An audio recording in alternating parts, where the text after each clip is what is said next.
Bonjour, dans cette vidéo, on va voir comment dresser un tableau de variation. Voici la méthode à connaître par cœur. Tu connais l'expression d'une fonction f de x égale quelque chose. Pour déterminer le tableau de variation, tu dois le faire en trois temps.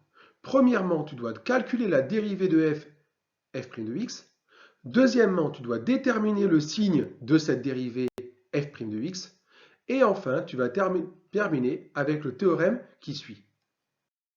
Et voici le théorème à utiliser après avoir obtenu le signe de la dérivée. Soit une fonction f définie est dérivable sur un intervalle i, si pour tout réel x de l'intervalle i, la dérivée de f est strictement négative, alors f est strictement décroissante sur i. Si la dérivée de f est strictement positive, alors f est strictement croissante sur i. Et si la dérivée de f est nulle pour tout réel x de i, alors la fonction f est constante sur i. Illustrons cette vidéo à l'aide de l'exemple suivant. On considère la fonction f définie et dérivable sur R par f de x égale 2x au cube moins 3x au carré moins 12x moins 1. Déterminer le tableau de variation de la fonction f sur R. On connaît l'expression de la fonction f. Il va donc falloir appliquer la méthode et donc en 1, on va calculer l'expression de la dérivée de f.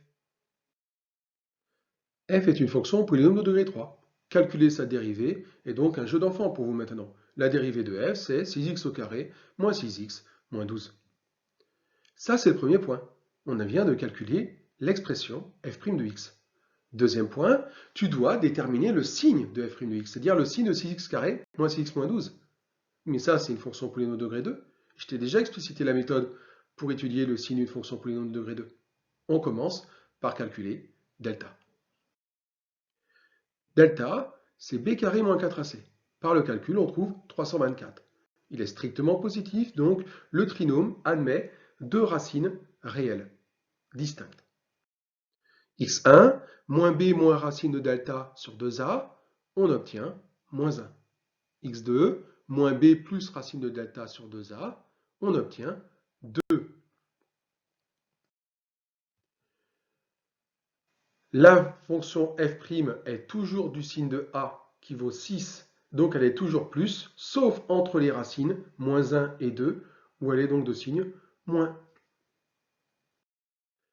On a calculé la dérivée.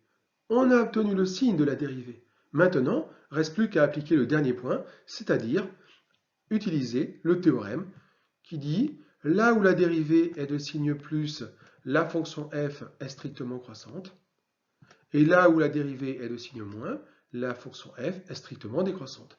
Voici le tableau de variation de la fonction f. On peut éventuellement le compléter en calculant les images de moins 1, les images de 2. On pourrait bien sûr terminer le tableau de variation en déterminant la limite de f en moins l'infini, l'image de moins 1, l'image de 2 et la limite de f en plus l'infini. Mais ceci n'est pas l'objet de cette vidéo. À bientôt pour une nouvelle vidéo.